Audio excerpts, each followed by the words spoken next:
머리에 꽃을 꽂고 눈을 감아버린 박근혜 대통령. 그 위에는 수배중, 아래에는 미친 정부라는 뜻의 영문이 인쇄돼 있습니다.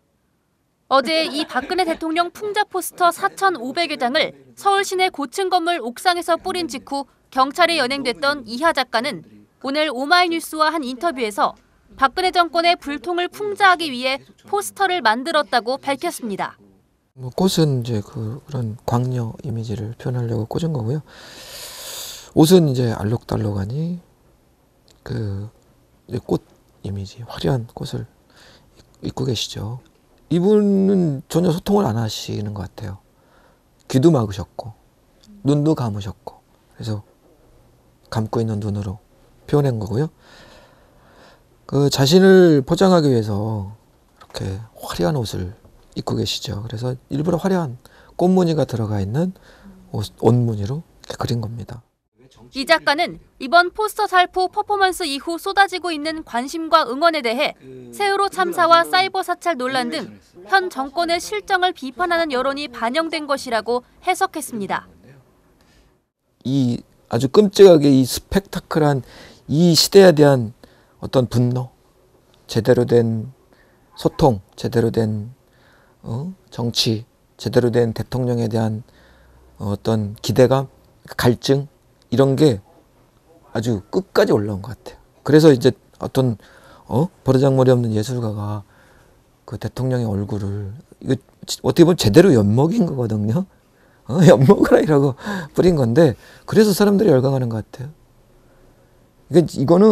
이거는 이 시대가 정말 형편없어졌다는 거예요.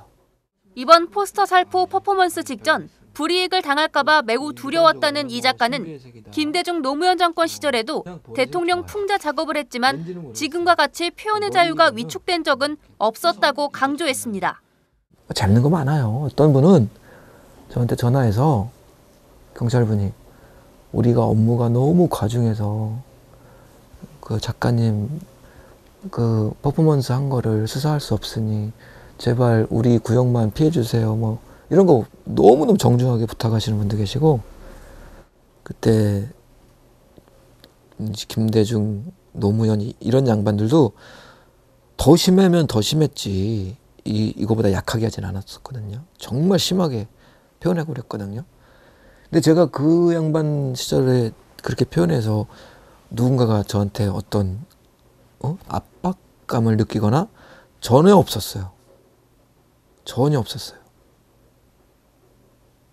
뭐 정보과 형사가 찾아온다거나 전혀 그런 거 없었어요.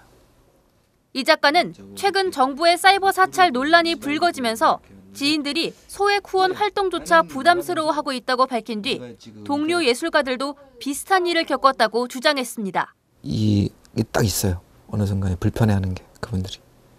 이게 뉴스에 나오고 나서 사찰하고 있다, 뭐 감청하고 있다, 뒷조사하고 있다. 예, 그런 뉴스들이 막 나왔었잖아요. 네, 최근 나왔죠. 네, 그 뒤로 이렇게 딱 느낌이 와요. 근데 나만 그렇게 느끼는 게 아니더라고요. 저와 비슷한 일을 하는 사람들하고 만나서 얘기해 보면 다들 나 같은 걸 느껴요. 요즘에 연락도 안 오고 막 이래. 그리고 뭐 날 도와주는 사람들도 이젠 도와주지 않아. 이런 얘기들 막 듣거든요. 이 작가는 경찰이 박 대통령을 풍자한 행위를 처벌하기 위해 건물주가 신고하지도 않은 건물 무단 침입 혐의로 자신을 8시간 동안 조사했다고 주장했습니다. 만들어낸 거죠. 논리적으로 맞지 않아요. 잘은 모르겠지만 제가 듣기로는 그 건물주가 신고를 하거나 뭐 이렇게 돼야 이게 처벌이 되는 건데 제가 알기로는 그 건물주가 신고 안 한 걸로 알고 있거든요. 지난 2012년 당시 박근혜 새누리당 대선 후보를 백설공주에 빗댄 풍자 포스터를 그려 재판에 넘겨졌다가 무죄 판결을 받았던 이 작가는 박 대통령 풍자 포스터 완결판을 준비해 기존과는 다른 새로운 형식으로 공개하겠다는 계획도 밝혔습니다. 표현의 자유를 억압하고 소통에 나서지 않는 박근혜 정권을 비판하기 위해 풍자 포스터를 건물 옥상에서 뿌렸다는 이하 작가. 많은 국민들이 이 작가의 풍자에 공감하며 응원을 보내고 있는 가운데 이 작가가 앞으로 또 어떤 작품을 내놓을지 주목됩니다. 오마이뉴스 곽승입니다.